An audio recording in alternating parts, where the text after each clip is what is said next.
ഞങ്ങൾ ഈ സെറ്റിൽ എന്തെങ്കിലും സംസാരിച്ചു കഴിഞ്ഞാൽ ഞങ്ങൾ വന്നതുപോലെ തിരിച്ചു പോകില്ലെന്ന്.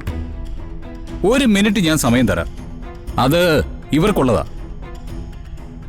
എന്നെയോ എന്റെ ഭാര്യ രാധികയോ ഈ വെല്ലുവിളിക്കാനുള്ള ചങ്കൂറ്റം കുറച്ചെങ്കിലും ബാക്കിയുണ്ടെങ്കിൽ ഇപ്പൊ ആവാം. ആവശ്യമില്ലാത്ത കാര്യങ്ങൾ ഇടപെടുകയാണെങ്കിൽ തന്നെ ഇവിടെ ഞാൻ പിരിച്ചുവിടും. ഒന്ന് ചുമ്മാ ഇരിക്കും മേഡം. അങ്ങനെ ഒരു കാര്യമില്ലാതെ മേഡത്തിന് എന്നെ പിരിച്ചുവിടാൻ പറ്റില്ല. അങ്ങനെ പിരിച്ചുവിട്ടാല് ആ നിമിഷം ഷൂട്ടിംഗ് മുടങ്ങും. എടോ, ഇത്രയും ദിവസം ഞങ്ങളുടെ കൂടെ നിന്നിട്ട് അതെന്റെ ജോലിയാണ് മേഡം. ആ ജോലി നന്നായിട്ട് പോവാൻ എനിക്ക് നിങ്ങളുടെ മുമ്പിൽ അല്പം താഴ്ന്നേക്കേണ്ടി വരും എന്ന് കരുതി എല്ലാ അന്യായത്തിനും ഞാൻ കൂട്ടിയില്ല. പണം കൊടുക്കും മേഡം. പണം കൊടുക്കുന്നോ അതോ ഷൂട്ടിംഗ് ഇവിടെ വെച്ച് നിർത്തുന്നോ? എടുത്തു കൊടുക്കണോ?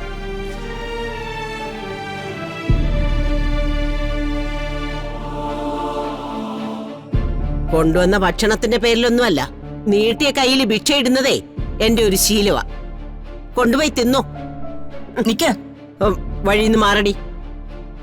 ഒരു സിനിമ പ്രൊഡ്യൂസറെ തടയാനും മാത്രം വളർന്നോ നീ? നിങ്ങൾ എന്താ പറഞ്ഞേ? നിങ്ങളുടെ ഭിക്ഷയോ? കൊണ്ടുപോയി തിന്നോട്ടെന്നോ? ഈ ഭക്ഷണം റെഡിയാക്കുന്നതിന് എത്രമാത്രം അധ്വാനം ഉണ്ടെന്ന് നിങ്ങൾക്കറിയോ? ഇന്നലെ രാത്രി മുഴുവൻ ഉറക്കം ഒളച്ചിരുന്ന് നിങ്ങൾ രണ്ടുപേരൊഴിച്ച് ബാക്കിയുള്ളവരെല്ലാവരും നല്ല സ്വാദെന്ന് പറയുന്ന രീതിയിൽ ഇത് ഉണ്ടാക്കിയെടുക്കാൻ ഒരുപാട് ബുദ്ധിമുട്ടുണ്ട്.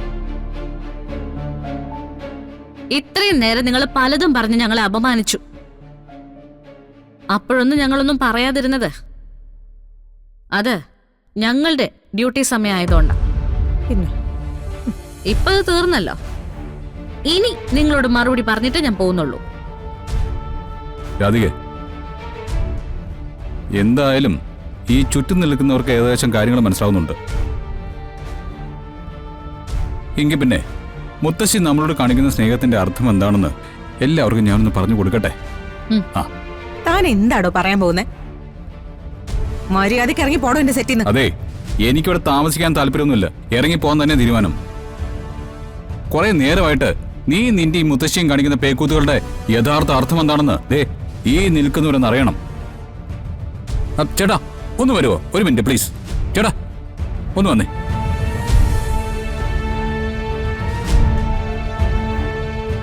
അതെ, നിങ്ങളുടെ സിനിമയേക്കാൾ ഗംഭീരമായൊരു കഥ ഞാൻ അങ്ങോട്ട് പറയാം. ദാ ഈ നിൽക്കുന്നത് എന്റെ ഭാര്യ രാധിക. ഞാൻ താലി കെട്ടിയ എന്റെ പെണ്ണ്. രാധികയുടെ അനിയത്തിയ ദാ ഇവള്, നിങ്ങളുടെ നായിക.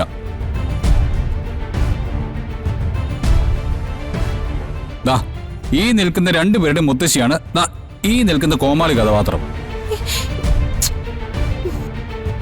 ഇനി ഞങ്ങൾ തമ്മിലുള്ള പ്രശ്നം എന്താണെന്ന് ചോദിച്ചാൽ, ഞാൻ ഈ രാധികയെ മണ്ഡപത്തിൽ വെച്ച് താലി കെട്ടിയിട്ട് ഈ നിൽക്കുന്ന സുകുമാരിയമ്മ എന്റെ ബെഡ്റൂമിലേക്ക് അയച്ചത് ഈ നിൽക്കുന്ന ഇവളെയാ.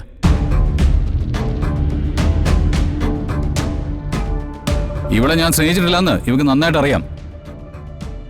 ഇവളുടെ കഴുത്തിൽ ഞാൻ താലി കെട്ടിയിട്ടില്ലെന്നും ഇവക്ക് നന്നായിട്ട് അറിയാം. പക്ഷേ എന്റെ കുടുംബത്തിനെയും അവരുടെ കുടുംബത്തിനെയും ബ്ലാക്ക്മെയിൽ ചെയ്ത് പ്രിയങ്കയെ എന്റെ ഭാര്യയായിട്ട് വാഴിക്കാനായിരുന്നു ഇവരുടെ ശ്രമം. അത് നിലനിൽക്കില്ല എന്നറിഞ്ഞപ്പോ 5 കോടി രൂപ തന്നാ ഒഴിഞ്ഞു പോവാന്ന് ഇവരെന്നോട് പറഞ്ഞു. അതനുസരിച്ച് ഞാനൊരു 5 കോടി രൂപ കൊടുത്തു.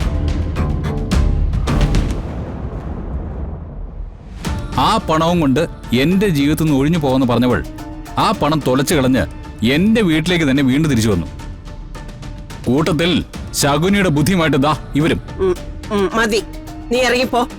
അല്ല, പറഞ്ഞു തുടങ്ങിയല്ലേ മുത്തശ്ശി, ഇനി ബാക്കിയോട് ഒന്ന് പറഞ്ഞോട്ടെ.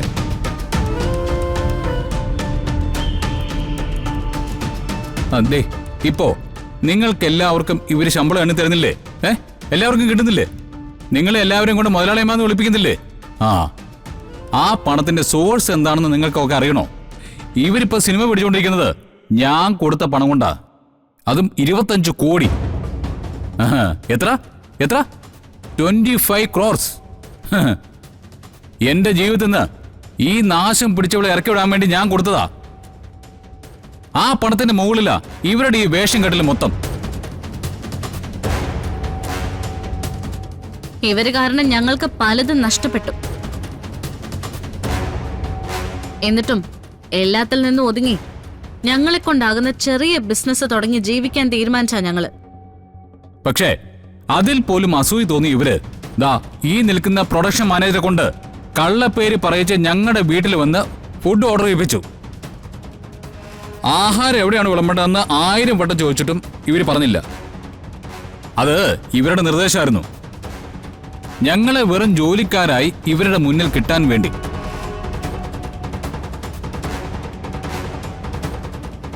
പക്ഷെ ഞങ്ങളെ സംബന്ധിച്ചിടത്തോളം ഞങ്ങൾ അന്നം കഴിക്കുന്ന ഞങ്ങളുടെ തൊഴില് ഞങ്ങൾക്ക് ഈശ്വരനെ പോലെ.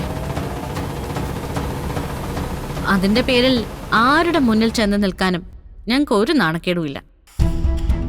ഇപ്പൊ നിങ്ങൾക്ക് കാര്യം ഏകദേശം ബോധ്യമായല്ലോ. പിന്നെ അവസാനമായിട്ട് ഒരു ഭീഷണി കൂടിയുണ്ട് ഇവരുടെ ഭാഗത്തു നിന്നും. ഞങ്ങൾ ഈ സെറ്റിൽ എന്തെങ്കിലും സംസാരിച്ചു കഴിഞ്ഞാൽ ഞങ്ങൾ വന്നതുപോലെ തിരിച്ചു പോവില്ലെന്ന്. 1 മിനിറ്റ് ഞാൻ സമയം തരാം. അത് ഇവർക്കുള്ളതാ. എന്നെയോ എന്റെ ഭാര്യ രാധികയോ ഈ വെല്ലുവിളിക്കാനുള്ള ചങ്കൂറ്റം കുറച്ചെങ്കിലും ബാക്കിയുണ്ടെങ്കിൽ ഇപ്പൊ ആവാം.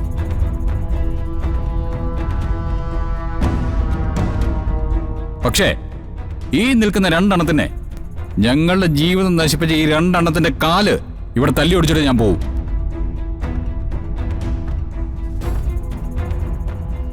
എന്താടി, എന്താ പറയെങ്കേ? എന്താ മുത്തശ്ശി, വെല്ലുവിളിക്കാനുണ്ടോ നിങ്ങക്ക്? പാത്രങ്ങൾ വണ്ടിയിൽ എടുത്ത് വെക്കുന്നത് വരെ ഇത് നിങ്ങളുടെ സാമ്രാജ്യമാണ്, ഇവിടെ നിങ്ങളെ നാണം കെടുത്തരുത് എന്ന തീരുമാനം എടുത്ത ഞാനും വരണം നിന്നത്. പക്ഷേ നിങ്ങളിത് ചോദിച്ചു വാങ്ങിച്ചതാ. അന്തസ്സില്ലാതെ ജീവിക്കുന്നവര് എല്ലായ്പ്പോഴും ഇങ്ങനെ തന്നെ ആയിരിക്കും. കൊട്ടും തട്ടിപ്പറിച്ചും കൂട്ടി വെച്ചിരിക്കുന്ന കോടികള് ഞങ്ങളുടെ കയ്യിലൊന്നുമില്ല. പക്ഷെ ജീവിച്ചു പോകാനുള്ള ആത്മാർത്ഥതയുണ്ട്.